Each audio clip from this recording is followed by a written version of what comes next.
Hello friends, hi నమస్తే. నేను మీ స్వప్నికాని.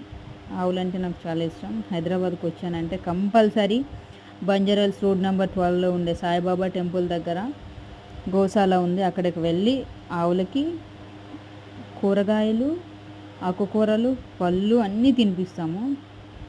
నాకైతే చాలా ఇష్టం. అలాగే భయం కూడా, గట్టిగా లాక్కుంటాయి చూసారా. టమాటీ పళ్ళు కూడా తింటాయి. క్యారెట్ అయితే నేనైతే క్యారెట్ కూడా పెట్టాను. ఆవు ఏడుస్తుంది. టమాటీ పళ్ళు కూడా తింటాయి.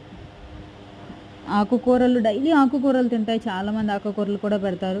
గడ్డి అయితే వాటి ముందే ఉంటుంది. ఎంత చక్కగా ఆడుకుని తినొచ్చో చూస్తున్నారా. వావ్, తినండి అమ్మ, తినండి. Bless me. Thank you. దేనికి కూడా ఒక పండు. మీరు కూడా గోశాల మీకు దగ్గరలో ఉంటే వెళ్ళండి. అదేవిధంగా మనకైతే ఇంటి దగ్గర కొన్ని ఆవులు ఉంటాయి.